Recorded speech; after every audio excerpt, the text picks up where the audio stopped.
মুসলমান ভাইরারে আমার কথা ভালো করে বুঝবেন। ঠিক তদ্রূপ আমার সমাজের প্রতিটি ধনী বিত্তবান যারা আছে তারা যদি দিনদার হয়, আল্লাহওয়ালা হয়, তারা যদি সাখাওয়াত হয়, সখী হয়, তারা যদি দানশীল হয়, তারা যদি গরিবের প্রতি সহনশীল হয়, মায়াবী হয়, তাহলে এই সমাজের একজন মানুষও বন্ধুরা আমার অর্থের অভাবের কারণে রাস্তায় পড়ে থাকতে হবে না, কষ্টে কাতরাতে হবে না। রব্বে কারীম বড় লোকদেরকে অনেক টাকার ভান্ডিল দিয়েছেন, কিন্তু মাঝখানে ঘোষণা দিয়েছেন ওয়াফি আমওয়ালিহিম হাক্কুন লিসাইলি ওয়াল মাহরুম। ধনী কোটিপতি ইন্ডাস্ট্রিজ, গ্রুপ অফ ইন্ডাস্ট্রিজের মালিক, তোমারে কোটি কোটি মিলিয়ন ডলার দিলাম, মনে রেখো তোমার এই কোটি কোটি সম্পদের ভিতরে তোমার প্রতিবেশী অসহায় দুস্থদের জন্য একটা অংশ রেখে দিলাম। বন্ধুরা আমার, যাকাত তুমি 40 টাকায় 1 টাকা বের করে গরিবের কাছে পৌঁছিয়ে দাও। হাদিসে পাকের মধ্যে আসছে তুখাযু মিন আগনিয়াইহিম ওয়া তুনফাকু ইলা ফুকারাইহিম। সমাজের ধনীদের কাছ থেকে ওই টাকাগুলি বের করে গরিবের ভিতরে বন্টন করে দিলে তাহলে ওই সমাজের গরিবদের ভিতরে বন্ধুরা আমার কষ্ট দুঃখ বেদনা দূর হবে। অনাহারে থাকার কারণে, বিবস্ত্র থাকার কারণে, সন্তানের চাহিদা কোন রকম করেও মিটাইতে অক্ষম হওয়ার কারণে আর কোন মানুষকে দুনিয়াতে আত্মহত্যার সুইসাইড করতে হবে না। খুব ভালো করে মনে রাখবেন। 3 নাম্বার, ওয়া আমরুকুম শুরা বাইনাকুম। ফ্যামিলি থেকে শুরু করে, মহল্লা থেকে শুরু করে, সমাজ থেকে শুরু করে, গ্রাম থেকে শুরু করে একেবারে রাষ্ট্রের অ্যাসেম্বলি পর্যন্ত সব জায়গায় কাজ যদি মশওয়ারার ভিত্তিতে হয় তাহলে বাংলাদেশের ভিতর দিয়ে ইন্ডিয়া রেলপথ যাওয়ার জায়গা থাকবে না। মশওয়ারা ভিত্তিতেই যদি হয় তাহলে তো সবার খেয়াল নিয়ে কাজ করতে হবে। সেখানে মোল্লাদেরকেও ডাকতে হবে, তবলিগওয়ালাকেও ডাকতে হবে, তারপরে আরো যারা বিরোধী দল, সাবেক বিরোধী দল, বর্তমান বিরোধী দল, তাদের মশওয়ারা, তাদের খেয়াল নিতে হবে। সম্মিলিত যখন ফয়সালা দিবে তখন তো এই ফয়সালার দ্বারায় না দেশ ক্ষতিগ্রস্ত হবে না জনগণ ক্ষতিগ্রস্ত হবে। মুহতারাম হাজিরিন, মশওয়ারার সিস্টেম যদি না থাকে তাহলে আমি হয়তো লাভবান হব, কিন্তু জাতি আর রাষ্ট্র ক্ষতিগ্রস্ত হতেই থাকবে। মুহতারাম হাজিরিন, এ কারণেই রাসূল করিম সাল্লাল্লাহু আলাইহি ওয়াসাল্লাম বলেছেন, পৃথিবীর অবস্থা যদি এমন হয় সবগুলি নেতা সবচেয়ে ভালো মানুষ, সবগুলি ধনী, বড় দানশীল, সকল কাজ মশওয়ারা ভিত্তিতে, নবীজি বলেন ফাদাহারুল আরদি খায়রুল লাকুম মিন বাতানিহা। এমন পরিবেশে তুমি মরে যাওয়ার চাইতে বেঁচে থাকাই ভালো। একদিন বেশি বাঁচবা, একদিন 5 ওয়াক্ত নামাজ বেশি পড়তে পারবা, প্রতি ওয়াক্তে 2টা সেজদা তোমার বেশি হবে, প্রতি সেজদায় কমপক্ষে সুবহান রাব্বিয়াল আলা তোমার 3 বার করে তুমি বেশি পড়তে পারবে। 1 বছর যদি বেঁচে থাকো তাহলে একটা রমাদানুল কারীম পেয়ে যাবে।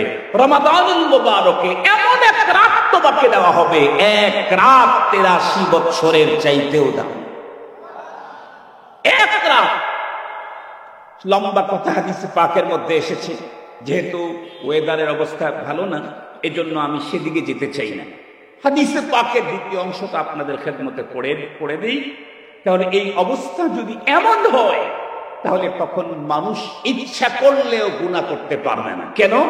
লিডার বড় দিনদার, এই নেতার সামনে যদি পড়ো গুনাহ করার স্বাদ মিটিয়ে দেবে। ঠিক বললাম না? ঠিক বললাম? এই জন্য তখন বেঁচে থাকবে তো নেকি বাড়বে, বেঁচে থাকবে তো নেকি বাড়বে। জাপানে তো গিয়েছেই বাড়ির ভিটা বিক্রি করে। কেন? অর্থ ইনকাম করার জন্য। দৈনিক যদি 5 লাখ টাকা কারো ইনকাম হয়, সে কি ফিরে আসতে চাবে? আল্লাহ পাক আমাকে তো দুনিয়াতে পাঠাইছেন নেকি কামাই করার জন্য, বড় পারের পুঁজি করার জন্য। আমার নেতা দিনদার আমাকে গুনাহ করতে দেয় না, আমার সমাজের বড় লোকেরা আমাকে অভুক্ত থাকতে দেয় না, ক্ষুধার্ত থাকতে দেয় না, আমাকে বস্ত্রহীন থাকতে দেয় না। তার মানে আমার পেরেশানি মুক্ত নেকি করার বড় সুযোগ। একদিন 1 ঘন্টা দুনিয়াতে বেশি বেঁচে থাকলেই আমার ফায়দা। কথা কি বুঝাইতে পারছি? আর 2 মিনিটের মধ্যে শেষ করে দেব। নবীজি বলেন পক্ষান্তরে দুনিয়ার অবস্থা যদি উল্টা হয়, কেমন? ইদা কানা উমারাউকুম শিরারাকুম, যদি হয় পৃথিবীতে কখনো এমন যে নেতা যতগুলি আছে সমাজের সবচাইতে নিকৃষ্ট লোকগুলা নেতা, আমি বলবো না যে এখন কোনটা, এটা আমি জিজ্ঞাসাই করব। একেবারে মহল্লার না, নিজের ফ্যামিলি থেকে শুরু করে, ওয়ার্ড থেকে শুরু করে, ইউনিয়ন থেকে শুরু করে সর্বোচ্চ জায়গা পর্যন্ত যদি নেতা যদি হয় তোমাদের ভিতরে সবচাইতে খারাপ লোকেরা, ওয়া আগনিয়াউকুম বুখালাআকুম, আর তোমাদের সম্পদশালীরা যদি হয় মাক্ষী চুষ। মাক্ষী চুষ বোঝেন তো? মাক্ষী চুষ বোঝেন না? এক লোক খুব বেশি কৃপণ, তো মধু কিনে নিয়ে আসছে। মধু 1 কেজি কেনে নাই। আগে আমরা যখন ছোট ছিলাম তখন সরষের তেল মানুষ কিন্তু 1 কাপ চা, কাচ্চা এখন পাক্কারাও বলবেন যে কাচ্চা কি জিনিস। 100 টাকার 4 ভাগের 1 ভাগ, এটার নাম 1 কাপ চা। একটা সময় মানুষ সরষের তেল কিন্তু আধা 6 টাকা 1 কাপ চা। তো 1 কাপ চা সে মধু কিনে নিয়ে আসছে, বাসায় রেখে দিছে। কোথা থেকে মাছি একটা এসে মধুর ভিতরে পড়ছে। 1 কাপ চা মধুর ভিতরে মাছি যদি একটু বড় সাইজের হয় তাহলে ওইটা উঠাইতে গেলে তো মধু অনেকখানি চলে আসবে না? বাড়িওয়ালার সামনে যখন ওই মাছিটা সরায় দিতে যেতেছে, বাড়িওয়ালা বলতেছে হায় হায় হায় কি সর্বনাশ করলি। কি? মধু তো অর্ধেক ওর সাথে উঠে চলে গেল, তো কি করবো? দে দে আমার কাছে। তো মাছিটা ধরে চোষা শুরু করছে যাতে তার মধু নষ্ট না হয়। বলেন তো দেখি, এই মাছিকে ধরে চোষণ দিলে শুধু মধুই বের হবে না, মাছির পাশা দিয়ে আরো মধুর চাইতে দামি জিনিস বের হবে? কথা বলেন না কেন? বের হবে না? হবে না? মধুর চাইতে আরো দামি জিনিস বের হবে। তো ওই লোক এই পদ্ধতিতে মাছি চুষে খাওয়ার কারণে ওরে বলে মাক্ষী চুষ। সমাজের যদি বিত্তবানেরা হয় মাক্ষী চুষ মার্কা, যে তার সম্পদ পড়ে আছে, তার পাশেই তার আপনজন অসুস্থতায় কাতরায়, বস্ত্রহীন পড়ে আছে, ক্ষুধার্ত অবস্থায় কাতরাইতেছে। আর ওয়া আমরুকুম ইলা নিসাইকুম, কাজ মশওয়ারা ভিত্তিতে হয় না, বরং কাজের জিম্মাদারি হলো লেডিজদের হাতে, মেয়েদের হাতে। আল্লাহ পাকের রাসূল বলেন তখন দুনিয়াতে বেঁচে থাকার চাইতে মরাই। আর একটু জোরে বলেন।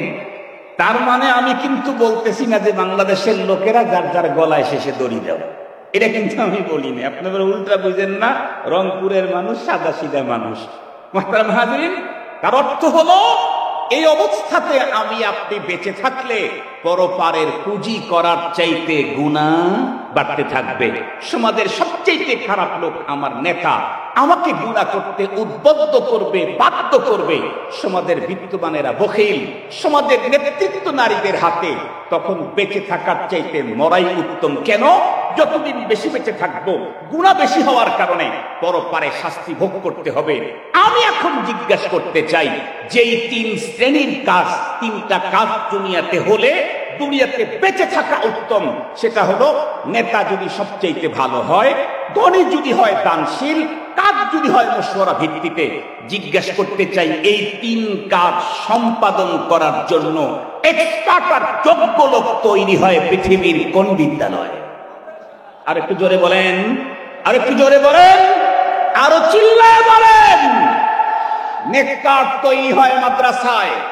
সম্পদের সঠিক পদ্ধতিতে আল্লাহ প্রদত্ত সিস্টেমে সম্পদের সহি ইস্তেমাল শিক্ষা হয় মাদ্রাসায়। মশওয়ারার কায়দা কানুন কোরআন আর হাদিসে শিক্ষা হয়।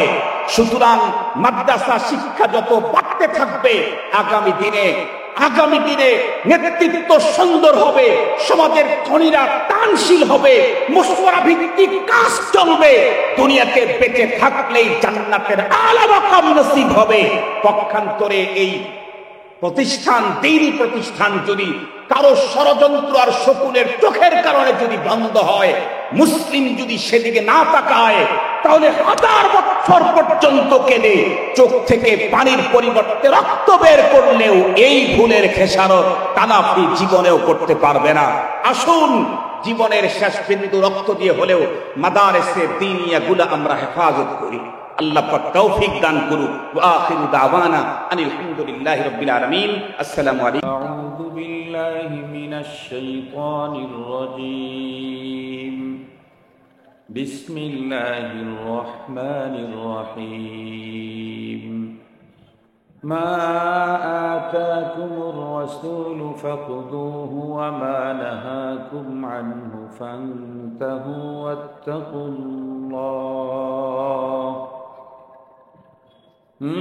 إن الله شديد العقاب وقال نبينا وصفينا وحبيبنا صلى الله عليه وسلم إذا كان أمراؤكم خياركم وأغنياؤكم سمحاءكم وأمركم شورى بينكم فظهر الأرض خير لكم من بطنه وإذا كان أمراؤكم شراركم وأغنياؤكم بخلاءكم وأمركم إلى نسائكم فبطن الأرض خير لكم من ظهره أو كما قال عليه الصلاة والسلام صدق الله مولانا العظيم وصدق رسوله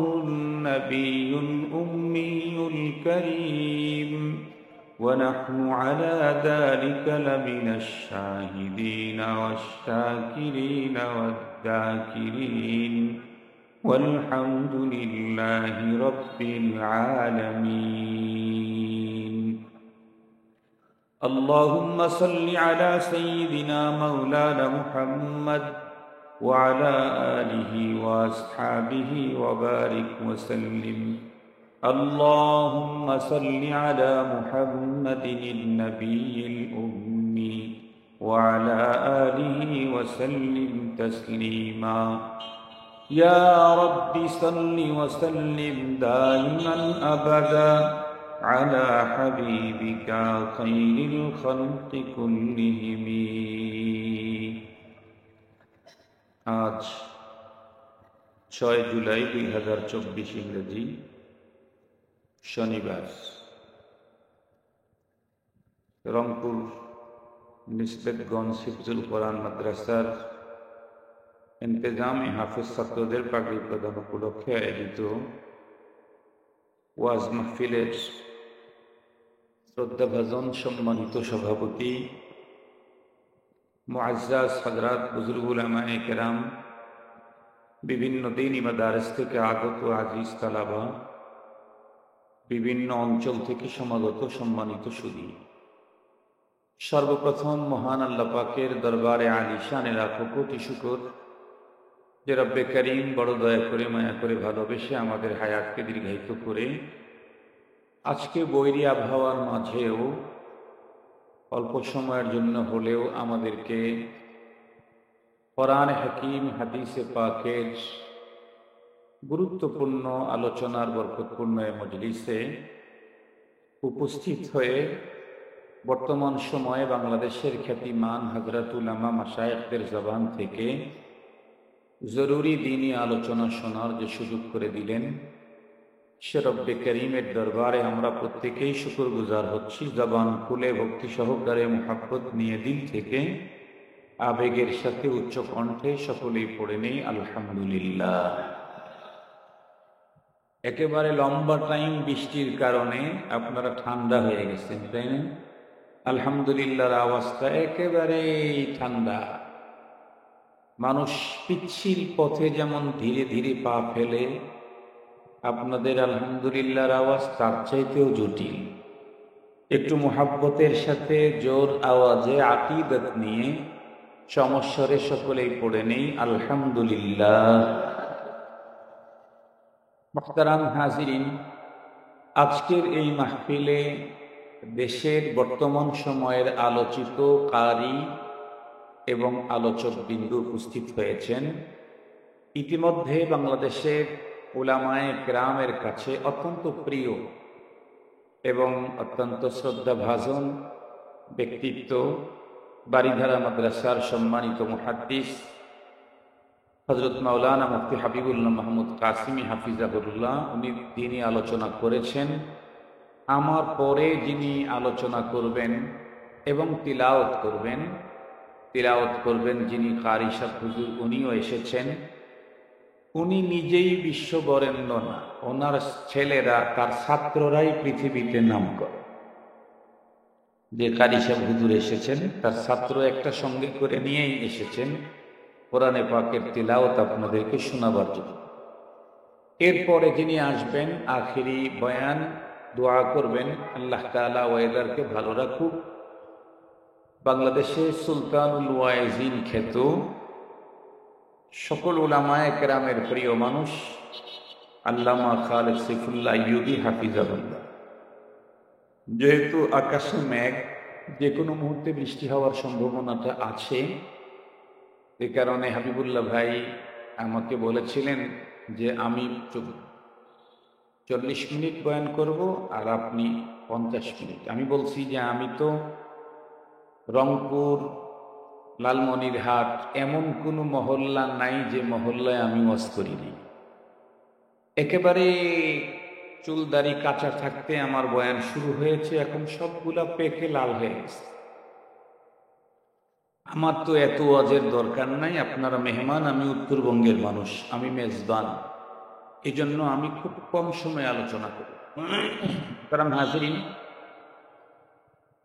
যাতে ওনারা আসা মাত্রই আমি ছেড়ে দিতে পারি, এ কারণে কোরআনে হাকিমের একখানা আয়াতে কারিমা তিলাওয়াত করেছি বরকতের জন্য, আর একখানা হাদিস পাঠ করেছি আলোচনার জন্য, যাতে ওনারা আসলে আমাকে আর 10 মিনিট সময় নিতে না হয়।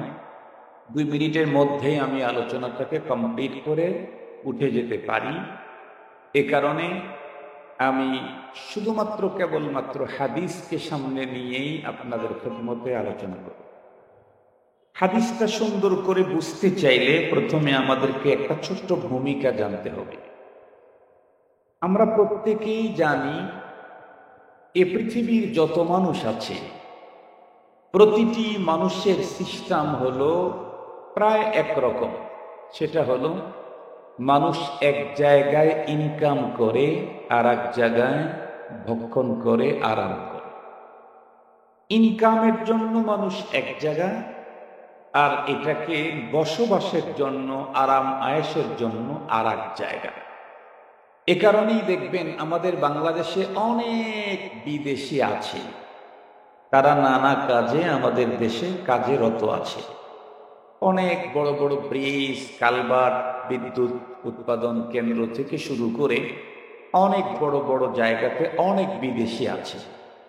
আবার আমাদের দেশের মানুষও পৃথিবীর প্রান্তে প্রান্তে বহু রাষ্ট্রে লক্ষ লক্ষ বাংলাদেশি আছে, লক্ষ লক্ষ।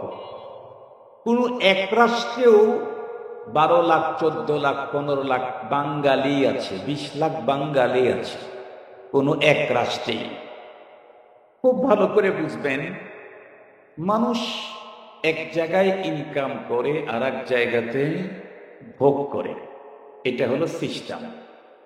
মানুষ যেখানে ইনকাম করে সেখানে ভোগ করে না।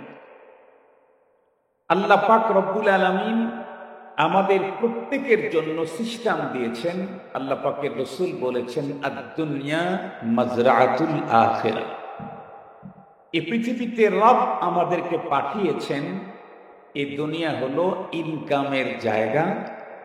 আমাদের ভোগের জায়গা কোথায় বলেন তো দেখি? আখিরাত, জান্নাত। কোরআনে হাকিমে আল্লাহ পাক স্পষ্ট বলে দিয়েছেন, মা খালাকতুল জিন্না ওয়াল ইনসা ইল্লা লিয়াবুদুন। আমি জিন ইনসানকে একটা টার্গেট নিয়ে তৈরি করেছি, সেটি হলো তারা আমার গোলামি করবে, দাসত্ব করবে। তো আমরা এখানে মালিকের গোলামি করব, বিনিময়ে মালিক আমাদেরকে যা দিবেন এগুলি ভোগ করব কোথায়? পরপারে, জান্নাতে। যেহেতু মানুষ এক জায়গায় ইনকাম করে আর এক জায়গায় ভোগ করে, সঙ্গত কারণেই কোনো মানুষ ইনকামের জায়গাতে গিয়ে যদি ইনকাম না হয় তাহলে সেখানেতে থাকতে চায় না। আপনাদেরকে সহজে বুঝবার জন্য একটা মিসাল দিয়ে তারপরে হাদিস বললে একেবারে দিবালোকের স্পষ্ট হয়ে যাবে ইনশাআল্লাহ। দেখেন, আমাদের দেশে অনেক ছেলে পেলে এমন আছে, বাড়িতে কোনো কাজ কাম করে না, সবাই মিলে তখন তাকে দেশের বাইরে পাঠায় দেয়। কোনো কোনো এমনও তো ফ্যামিলি আছে যে তার একটা সন্তানকে দেশের বাইরে ইনকামের জন্য পাঠাইতে তার সব কিছু বিক্রি করেছে, এমনকি ভাড়া বাড়িতে তারা থাকে, কারণ তাদের পুঁজি ছিল বসত ভিটাটা।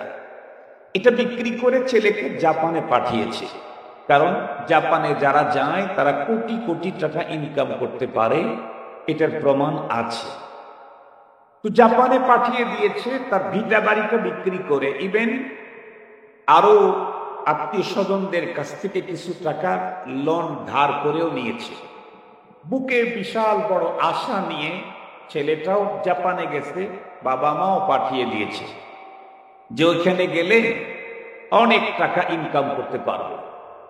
যে কোনো কারণে, পরিবেশগত কারণে অথবা তার স্বাস্থ্যগত কারণে অথবা তার পেপারসের কোনো প্রবলেমের কারণে জাপানে যাওয়ার পরে সে কোনো কাজ করতে পারতেছে না। যে কোনো কারণেই সে কোনো কাজ করতে পারতেছে না। তার মানে প্রতিদিন সে যে টাকা ইনকাম করতেছে তার চেয়ে বেশি তার খোরপোশে ব্যয় হয়ে যাচ্ছে। এখন বলেন তো দেখি, এই লোকটা কি এখন আর জাপানে থাকতে চাবে? না। এ লোক বাসায় ফোন দিয়ে বলবে যে বাবা, আমার কন্ডিশন তো এই, জাপানে তো এসেছিলাম মূলত ইনকাম করার জন্য, তো আমি যা ইনকাম করি এটা দিয়ে আমার নিজের খোরপোশটাও হচ্ছে না, দিন দিন আমি ঋণ হয়ে যাচ্ছি। এখন কি বাবা মাও তাকে জাপানে রাখতে চাবে আর উনিও কি জাপানে থাকতে চাবেন? কখনোই না। কেন? উনি যতদিন বেশি জাপানে থাকবেন ততই ঋণের বোঝা বড় হতে থাকবে, লোনের ফিহিরিস্ট লম্বা হতে থাকবে। এ কারণেই উনি তখন চিন্তা করবেন যত দ্রুত দেশে রিটার্ন ব্যাক আসা যায় ততই আমার ঋণের বোঝা ছোট হবে। মূলত গিয়েছিলেন ইনকাম করার জন্য।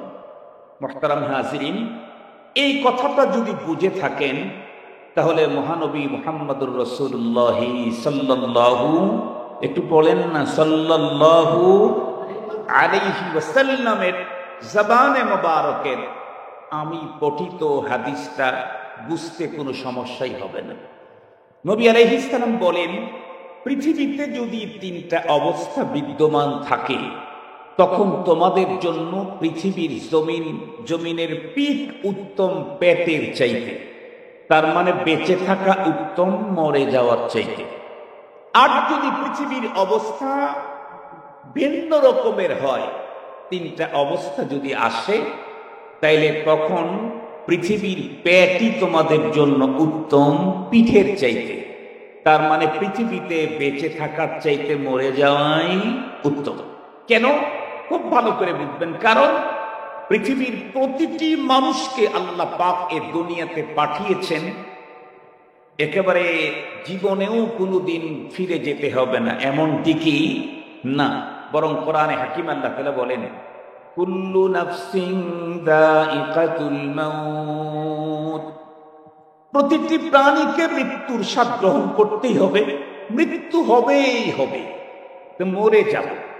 আমরা কি মৃত্যু পর্যন্তই বিশ্বাস করি? না, মৃত্যুকে তো নাস্তিকও বিশ্বাস করে, মরণকে তো নাস্তিকও অবিশ্বাস করার কোনো সুযোগ নেই। আমরা যারা মুমিন, আমাদের আকীদা বিশ্বাস মৃত্যুর পরে আরো অনেক লম্বা।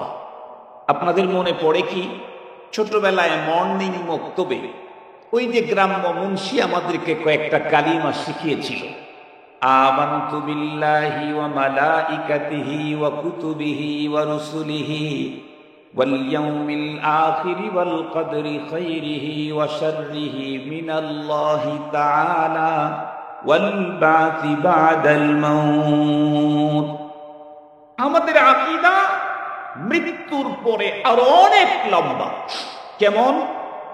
আল হাউদু হক ওয়াল জান্নাতু হক ওয়ান নারু হক ওয়াস সিরাতু হক ওয়া রুয়াতুল্লাহি তাআলা হক। এই যেগুলি বললাম এগুলি আমাদের আকীদা বিশ্বাস। মৃত্যুর পরে আমাদের জান্নাত জাহান্নাম, মিজান, পুলসেরাত, হাউজে কাউসার, আল্লাহ পাকের সাক্ষাৎ, এগুলি লম্বা এক ফেরেশত আছে। এটার প্রতি আমাদের ঈমান আছে। খুব ভালো করে কথাটা বুঝবেন। পরপারের জীবনে মূলত রব আমাদেরকে দুনিয়াতে পাঠিয়েছেন অল্প টাইম দিয়ে, অল্প সময়ের মধ্যে পরপারের জীবনের শান্তির স্থামানা তৈরি করে আসবে। এজন্য আমরা পৃথিবীতে এসেছি। পরপারের চিরস্থায়ী জীবনের শান্তি, আরাম, আয়েশ, ভোগ বিলাসিতার সামানা পুঁজি দুনিয়া থেকে করে নিয়ে পরপারে আসবা। এ কারণে আল্লাহ পাকের কোরআন আল্লাহ তাআলা বলেন, ইয়া আইয়ুহাল্লাযীনা আমানুত্তাকুল্লাহা হাক্কা তুকাতিহি ওয়া লা তামুতুন্না ইল্লা ওয়া আনতুম মুসলিমুন। একজন কবি চমৎকার বলেন, আয়া সাহিবাদ যামবি লা তাকনাতু ফাইন্নাল ইলাহা রাউফুন রাউফ ওয়া লা তারহালান্না বিলা উদ্দাতিন ফাইন্নাত তারিকা মাখুফুন মাখুফ। প্রথম শেরের তর্জমা করব না, পরবর্তীটার তর্জমা করব। কবি বলেন, খবরদার মৃত্যুর পথের যাত্রী তোমরা পুঁজিবিহীন কবরের পথে অগ্রসর হইও না, কারণ ওই পথ বড় ডিয়ারিং, বড় ভয়ঙ্কর। পুঁজি না থাকলেই ঝামেলা, মৃত্যুর মুহূর্ত থেকে ঝামেলা শুরু হবে, কবরে ঢুকতেই পানিশমেন্ট শুরু হবে, ময়দানে মাহশরে উঠার পরে অবস্থা বেগতিক হয়ে যাবে। এই জন্য পুঁজি নিয়ে যেও। তাহলে পৃথিবীর প্রতিটি মানুষকে আল্লাহ পৃথিবীতে পাঠিয়েছেন পরপারে পুঁজি করার জন্য। এটা হলো সব কথার মূল কথা। এখন আসেন, আসছি দুনিয়াতে পরপারের পুঁজি করার জন্য, কিন্তু পৃথিবীর কন্ডিশন যদি তিনটা অবস্থা হয়, তখন প্রতিটি মানুষ দুনিয়াতে বেঁচে থাকলেই পরপারের পুঁজি করার পরিবেশ থাকবে। আর যদি অবস্থাটা পাল্টে যায়, তাহলে দুনিয়াতে যতদিন বেশি বাঁচবে, পরপারের পুঁজি করার সুযোগ না থাকার কারণে তার ঘাড়ে ঋণের বোঝা বাড়তে থাকবে। ঋণের বোঝা যখন বাড়বে, তখন তো দুনিয়াতে বেঁচে থাকার চাইতে চলে যাওয়াই উত্তম। জাপানে গেছি টাকা ইনকাম করার জন্য, যা ইনকাম হয় খাইতে পড়তেই শেষ হয়, ইভেন আরো ঋণ করে খেতে হয়। তাহলে তো জাপানের প্রবাসী জীবনে থাকার কোনো প্রয়োজন নেই। ওর চাইতে দেশে ফিরে আসাই উত্তম। রব আমাদেরকে পাঠিয়েছেন দুনিয়াতে পরপারের পুঁজি করার জন্য। পৃথিবীর অবস্থা যদি কখনো এমনটি হয়েই যায় যে পৃথিবীতে বেঁচে থাকলেই তার ঋণ বাড়তেছে, গুনাহ বাড়তেছে, অপরাধ বাড়তেছে, কি বলে, গুনাহ আর অপরাধে তার জীবনটা ভারী হয়ে যাচ্ছে, তাহলে সেই সময় তো পৃথিবীতে বেঁচে থাকার চাইতে মরাই উত্তম। এখন দেখি আমার রাসূল কি বলেছেন, কখন বেঁচে থাকা উত্তম, কখন মরা উত্তম। আমাদের দেশের মানুষ তো অনেকে বাঁচতে চায়, আবার অনেকে মরতেও চায়। মজার কথা শুনেন, আমাদের দেশের মানুষ অনেকে বাঁচতে চায়, অনেকে মরতে চায়। বাংলাদেশে অনেক ব্যাংক আছে, প্রাইভেট ব্যাংক। কোন এক ব্যাংকের চেয়ারম্যান সাহেব এক মাদ্রাসার মাহফিলের চিফ গেস্ট, আমি প্রধান বক্তা। আমার ওই দিন আরো একটা মাহফিল আছে, আর এক জায়গায় যেতে হবে, কাপাসিয়াতে। তো ওনারা আমাকে, আমি বললাম আমাকে দ্রুত সময় দিয়ে দিন, আমি চলে যাব। চিফ গেস্ট যিনি, উনি খুব চালাক। উনি বলেন, প্রধান বক্তা ওয়াজ করে চলে গেলে আর লোক থাকে না, এজন্য আমি 5 মিনিট বক্তব্য দেব, হুজুরের আগে দেব। তো পরে আমি আর উনি একসঙ্গে স্টেজে গেলাম। যাওয়ার পরে উনি লম্বা একটা কারগুজারি শুনাইলেন। আমি লম্বাটা শোনানোর টাইম নেই। উনি বললেন যে আমি সিঙ্গাপুরে গিয়েছিলাম বডি চেক আপ করার জন্য। তো বডি চেক করার পরে ডাক্তার দেখলো যে আমার আলহামদুলিল্লাহ অল বডি খুব ভালো আছে। তখন আমাকে ডক্টর জিজ্ঞাসা করে, তুমি তো সুস্থ আছো, এরপরেও এত টাকা ব্যয় করে বাংলাদেশ থেকে এখানে কেন আসছো? তো আমি তখন বললাম যে স্যার, আমি তো আসছি মূলত, মানুষ তো আজীবন পৃথিবীতে থাকতে পারবে না, তবে আমি 100 বছর বেঁচে থাকতে চাই। কয় বছর বেঁচে থাকতে চাই? আপনারা কথা বুঝতেছেন তো? আর না বোঝার কিছু নাই তো, আমি আপনাদের পুরান পাপী। আমি তো 25 বছর আগে থেকে আপনাদের অঞ্চলে বয়ান করি। আমাকে না বোঝার কিছু নেই। কি বলতেছে? 100 বছর বেঁচে থাকতে চায়, তার মানে উনি মরতে চান। আবার কিছু মানুষ আছে নিজে নিজে গলায় দড়ি দিয়ে আত্মহত্যা করে, আছে না নাই? কিছু মানুষ। তাহলে ও বাঁচতে চায় না মরতে চায়? মরতে চায়। তাহলে বাংলাদেশের কিছু মানুষ কি করতে চায়? বাঁচতে চায়। যেই মানুষগুলি বেঁচে থাকতে চায় লম্বা টাইম, এদের অধিকাংশ হলো আল্লাহ পাক দুনিয়াতে যাদেরকে সুখ দিয়েছেন, টাকা আছে, পয়সা আছে, অর্থ আছে, বাসায় সুখ আছে, তারা একটু দীর্ঘদিন বেঁচে থাকতে চায়। আবার এই পৃথিবীর অনেক মানুষ মরতে চায় না, বরং আত্মহত্যা করে, সুইসাইড করে, নিজে নিজেই মরতে চায়। কেন? কারণ এই দুনিয়া তার জন্য ভালো লাগতেছে না। খুব ভালো করে বুঝবেন, আমার দেশে যারা আমরা বাঁচতে চাইতেছি, তারা বাঁচতে চাইতেছি হলো দুনিয়ার মজা নেওয়ার জন্য। যারা মরতে চাইতেছি, তারা মরতে চাইতেছি হলো দুনিয়ার কষ্টের জন্য। কিন্তু পয়গম্বর যেটা বলেছেন সেটি হলো যে না, তোমার বেঁচে থাকা উত্তম আর মরে যাওয়া উত্তম, দুনিয়ার সুখ সমৃদ্ধি শান্তি ভোগ বিলাসিতার কারণে নয়, বরং দুনিয়াতে বেঁচে থাকা উত্তম। তুমি যদি দুনিয়াতে বেঁচে থাকতে পরপারের পুঁজি অ্যাভেলেবেল করতে পারো, তাহলে তোমার বেঁচে থাকা উত্তম। তুমি একদিন বেশি বাঁচলে তোমার জন্য তত ভালো। আর যদি তুমি দুনিয়া থেকে পুঁজি উল্টাটা হয়, অপরাধ গুনাহ, শুধু গুনার গুনাহ, অপরাধ আর অপরাধ বেড়েই চলছে, তাহলে সেই মুহূর্তে তোমাকে দুনিয়াতে যতই মজা তোমার থাক, দুনিয়াতে যতই শান্তি তোমার থাক, দুনিয়াতে যত বড় পাওয়ারই তোমার থাক, দুনিয়ার যত বড় চেয়ারই তোমার থাক, সেই মুহূর্তে তোমার দুনিয়ার জীবনে বেঁচে থাকার চাইতে মরা উত্তম। কেন? তুমি যত বড় চেয়ারে থাকো, প্রতিদিন যদি অপরাধের প্রবণতা বাড়তেই থাকে, তাহলে তোমার শাস্তির পালা দিন দিন ভারী হতেই থাকবে, তোমার গুনাহের বোঝা দিন দিন বাড়তেই থাকবে। মরণ থেকেই শুরু হবে তোমার গুনাহের পানিশমেন্ট। কথা বুঝাইতে পারছি আপনাদেরকে? এবারে আসল নবী আলাইহিস সালাম কি বললেন, হাদিসটা আমি পড়ে আপনাদেরকে তরজমা শোনাই। এর মধ্যে যদি ওনারা এসে যান ফাবিহা, যদি না আসেন হাদিসটাকে একটু ব্যাখ্যা করব।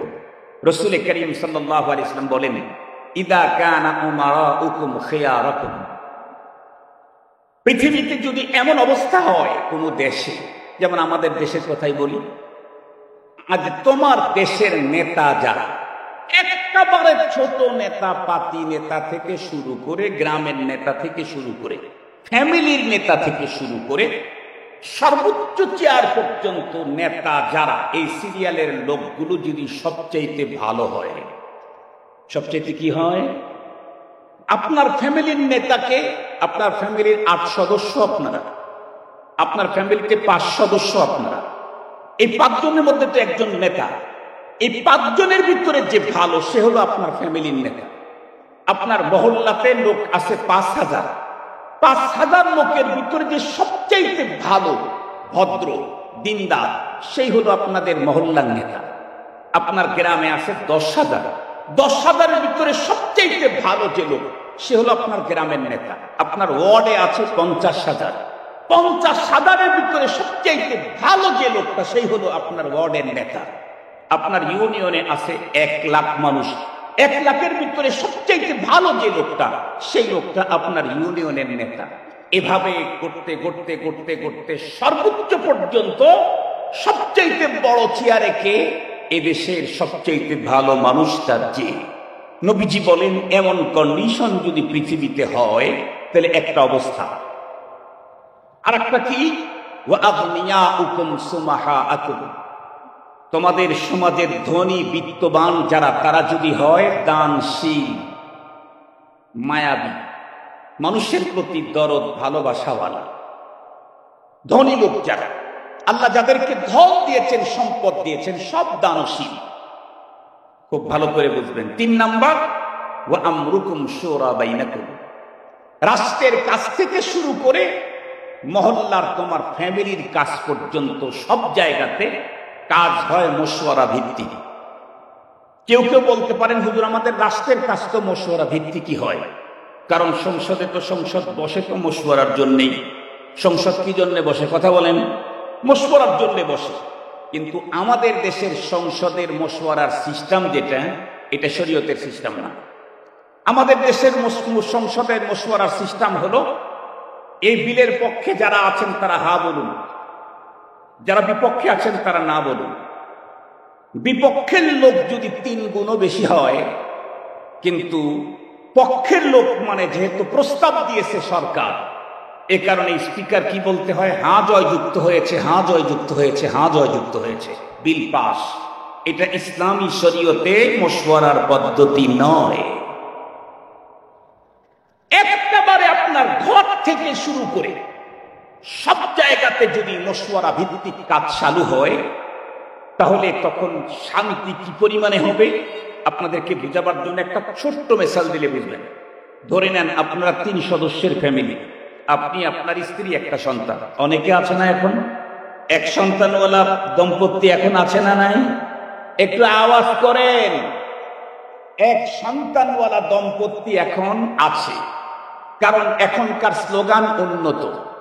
আগের স্লোগান ছিল ছেলে হোক মেয়ে হোক 2টি সন্তানই যথেষ্ট, কিন্তু বর্তমান এখন স্লোগান হলো 2টি সন্তানের অধিক নয়, একটি হলে। আর একটু জোরেই বলেন, একটি হলে ভালো হয়। তো সবাই যেহেতু একটা চায়, এজন্য রব্বুল আলামিন মাঝখানে কেটে দিয়ে দিচ্ছেন এখন একটা সুস্থ আর একটা প্রতিবন্ধী। প্রতিবন্ধীর সংখ্যা দিন দিন এখন বেড়ে যাচ্ছে, ওই সাবজেক্টে আমি যাব না। এখন মনে করেন আপনার 3 সদস্যর ফ্যামিলির কর্মক্ষম শুধু আপনার বাড়িতে যে আছে পুরুষ একটাই, আর একজন নারী আর একজন বাচ্চারা কাজ করে না। উনি খেটে খান, যা ইনকাম করেন তা দিয়ে 3 ওয়াক্ত খাবার হয় না, পোশাক তো হয়ই না, কোন রকম করে চলে। সামনে ঈদ চলে আসছে, স্ত্রী মনে মনে ভাবতেছে এই ঈদে একটা নতুন কাপড় আমি নেব। ছেলে মনে মনে ভাবতেছে সবাই নতুন কাপড় পরে যায়, আমার বাবা দিতে পারে না, এই ঈদে আমাকে দিবে। লোকটা যিনি ঈদ কর্মক্ষম, উনি চিন্তা করতেছেন কাপড় না পরলে তো আমি আর কাজ করে ইনকাম করতে পারবো না, এবং কাপড়টা আমার দরকার। এ ভাই আমার কথা শুনেন, আমার কথা শুনে 3-5 মিনিটের মধ্যে শেষ হয়ে যাবে।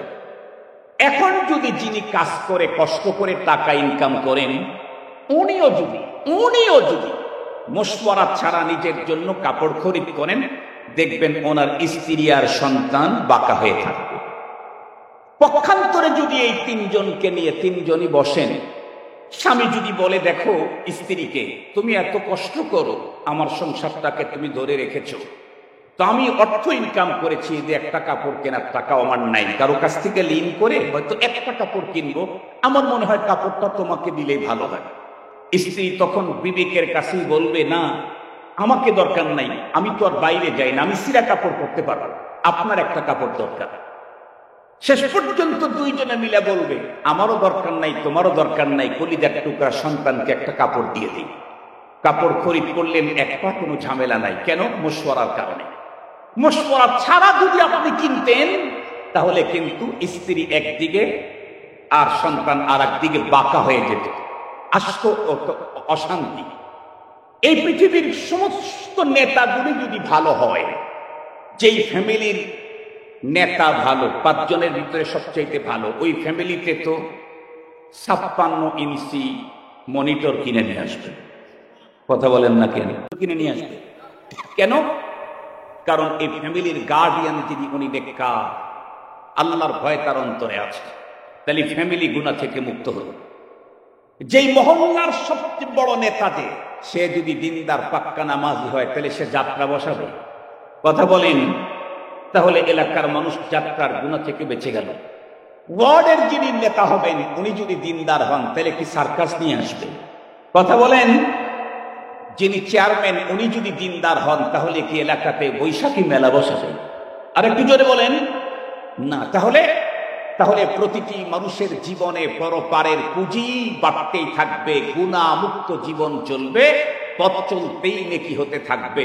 নেকি যেহেতু হতে থাকবে, সুতরাং একদিন দুনিয়াতে বেশি থাকলে আমার জন্য পরপারের মঙ্গল। মুসলমান ভাইরারে আমার কথা ভালো করে বুঝবেন। ঠিক তদ্রূপ আমার সমাজের প্রতিটি ধনী বিত্তবান যারা আছে, তারা যদি দিনদার হয়, আল্লাহওয়ালা হয়, তারা যদি সাখাওয়াত হয়, সখী হয়, তারা যদি দানশীল হয়, তারা যদি গরিবের প্রতি সহনশীল হয়, মায়াবী হয়, তাহলে এই সমাজের একজন মানুষও বন্ধুরা আমার অর্থের অভাবের কারণে রাস্তায় পড়ে থাকতে হবে না, কষ্টে কাতরাতে হবে না। রব্বে কারীম বড় লোকদেরকে অনেক টাকার ভান্ডিল দিয়েছেন, কিন্তু মাঝখানে ঘোষণা দিয়েছেন ওয়াফি আমওয়ালিহিম হাক্কুল লিসাইলি ওয়াল মাহরুম।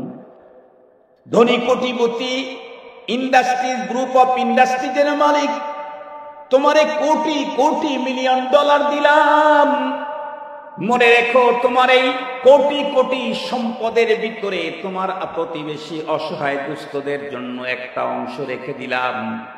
বন্ধুরা আমার, যাকাত তুমি 40 টাকায় 1 টাকা বের করে গরিবের কাছে পৌঁছিয়ে দাও। হাদিসে পাকের মধ্যে আসছে তুখাযু মিন আগনিয়াইহিম ওয়া তুনফাকু ইলা ফুকারাইহিম। সমাজের ধনীদের কাছ থেকে ওই টাকাগুলি বের করে গরিবের ভিতরে বন্টন করে দিলে তাহলে ওই সমাজের গরিবদের ভিতরে বন্ধুরা আমার কষ্ট দুঃখ বেদনা দূর হবে। অনাহারে থাকার কারণে, বিবস্ত্র থাকার কারণে, সন্তানের চাহিদা কোনো রকম করেও মিটাইতে অক্ষম হওয়ার কারণে আর কোনো মানুষকে দুনিয়াতে আত্মহত্যার সুইসাইড করতে হবে না।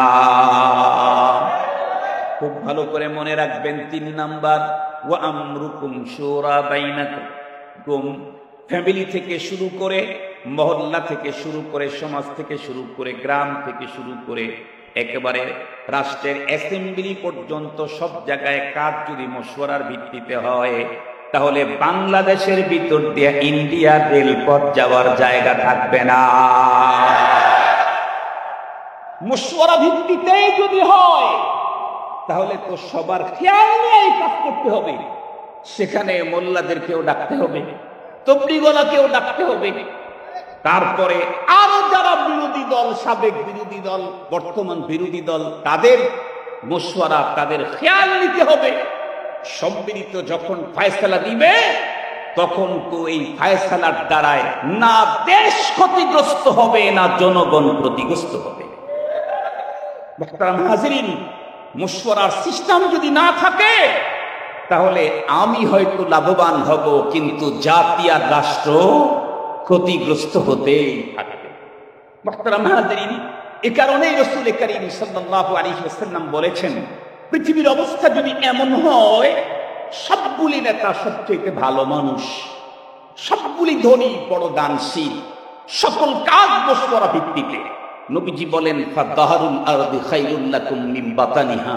এমন পরিবেশে তুমি মরে যাওয়ার চাইতে বেঁচে থাকাই ভালো। একদিন বেশি বাঁচবা, একদিন 5 ওয়াক্ত নামাজ বেশি পড়তে পারবা, প্রতি ওয়াক্তে 2টা সেজদা তোমার বেশি হবে, প্রতি সেজদায় কমপক্ষে সুবহানা রাব্বিয়াল আলা তোমার 3 বার করে তুমি বেশি পড়তে পারবে। 1 বছর যদি বেঁচে থাকো তাহলে একটা রমাদানুল কারীম পেয়ে যাবে। রমাদানুল মুবারকে এমন এক রাত তোমাকে দেওয়া হবে, 1 রাত 83 বছরের চাইতেও দামি। 1 রাত। লম্বা কথা হাদিসে পাকের মধ্যে এসেছে, যেহেতু ওয়েদারের অবস্থা ভালো না এজন্য আমি সেদিকে যেতে চাই না। হাদিসে পাকের দ্বিতীয় অংশটা আপনাদের খেদমতে পড়ে দিই। তাহলে এই অবস্থা যদি এমন হয় তাহলে তখন মানুষ ইচ্ছা করলেও গুনাহ করতে পারবে না। কেন? লিডার বড় দিনদার, এই নেতার সামনে যদি পড়ো গুনাহ করার স্বাদ মিটিয়ে দেবে। ঠিক বললাম না? ঠিক বললাম? এই জন্য তখন বেঁচে থাকবে তো নেকি বাড়বে, বেঁচে থাকবে তো নেকি বাড়বে। জাপানে তো গিয়েছে বাড়ির ভিটা বিক্রি করে, কেন? অর্থ ইনকাম করার জন্য। দৈনিক যদি 5 লাখ টাকা কারো ইনকাম হয়, সে কি ফিরে আসতে চাবে? আল্লাহ পাক আমাকে তো দুনিয়াতে পাঠাইছেন নেকি কামাই করার জন্য, পরপারের পুঁজি করার জন্য। আমার নেতা দিনদার আমাকে গুনাহ করতে দেয় না, আমার সমাজের বড় লোকেরা আমাকে অভুক্ত থাকতে দেয় না, ক্ষুধার্ত থাকতে দেয় না, আমাকে বস্ত্রহীন থাকতে দেয় না। তার মানে আমার পেরেশানি মুক্ত দেখি করার বড় সুযোগ। একদিন 1 ঘন্টা দুনিয়াতে বেশি বেঁচে থাকলেই আমার ফায়দা। কথা কি বুঝাইতে পারছি? আর 2 মিনিটের মধ্যে শেষ করে দেব। নবীজি বলেন, পক্ষান্তরে দুনিয়ার অবস্থা যদি উল্টা হয়, কেমন? ইদা কানা উমারাউকুম শিরারাকুম।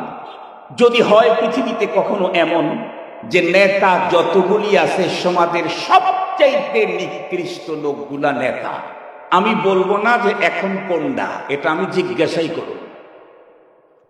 একেবারে মহল্লার না, নিজের ফ্যামিলি থেকে শুরু করে, ওয়ার্ড থেকে শুরু করে, ইউনিয়ন থেকে শুরু করে সর্বোচ্চ জায়গা পর্যন্ত যদি নেতা যদি হয় তোমাদের ভিতরে সবচাইতে খারাপ লোকেরা, আর তোমাদের সম্পদশালীরা যদি হয় মাক্ষি চুষ। মাক্ষি চুষ বোঝেন তো? মাক্ষি চুষ বোঝেন না? এক লোক খুব বেশি কৃপণ, তো মধু কিনে নিয়ে আসছে। মধু 1 কেজি কেনে নাই। আগে আমরা যখন ছোট ছিলাম তখন সরষের তেল মানুষ কিন্তু 1 কাপ চা, এখন পাক্কারাও বুঝবেন যে কাচ্চা কি জিনিস। 1 শতকের 4 ভাগের 1 ভাগ, এটার নাম 1 কাপ চা। একটা সময় মানুষ সরষের তেল কিন্তু আধা শতক, 1 কাপ চা। তো 1 কাপ চা সে মধু কিনে নিয়ে আসছে, বাসায় রেখে দিছে। কোথার থেকে মাছি একটা এসে মধুর ভিতরে পড়ছে। 1 কাপ চা মধুর ভিতরে মাছি যদি একটু বড় সাইজের হয় তাহলে ওইটা উঠাইতে গেলে তো মধু অনেকখানি চলে আসবে না? বাড়িওয়ালার সামনে যখন ওই মাছিটা সরায় দিতে যেতেছে, বাড়িওয়ালা বলতেছে, হায় হায় হায়, কি সর্বনাশ করলি! কি মধু তো অর্ধেক ওর সাথে উঠে চলে গেল, তো কি করবো? দে আমার কাছে। তো মাছিটা ধরে চোষা শুরু করছে যাতে তার মধু নষ্ট না হয়। বলেন তো দেখি, এই মাছিকে ধরে চোষণ দিলে শুধু মধুই বের হবে না, মাছির পাশা দিয়ে আরো মধুর চাইতে দামি জিনিস বের হবে? কথা বলেন না কেন? বের হবে না? হবে না?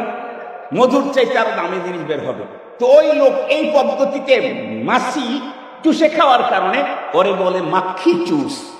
সমাজের যদি বিত্তবানেরা হয় মাক্ষি চুষ মার্কা, যে তার সম্পদ পড়ে আছে, তার পাশেই তার আপনজন অসুস্থতায় কাতরায়, বস্ত্রহীন পড়ে আছে, ক্ষুধার্ত অবস্থায় কাতরাইতেছে। আর ওয়া আমরুকুম ইলা নিসাইকুম, কাজ মশওয়ারা ভিত্তিতে হয় না, বরং কাজের জিম্মাদারি হলো লেডিজদের হাতে, মেয়েদের হাতে। আল্লাহ পাকের রাসূল বলেন, তখন দুনিয়াতে বেঁচে থাকার চাইতে মরাই। আর একটু জোরে বলেন। তার মানে আমি কিন্তু বলতেছি না যে বাংলাদেশের লোকেরা যার যার গলায় শেষে দড়ি দেও, এটা কিন্তু আমি বলি না। আপনারা উল্টা বুঝেন না, রংপুরের মানুষ সাদা সিধা মানুষ।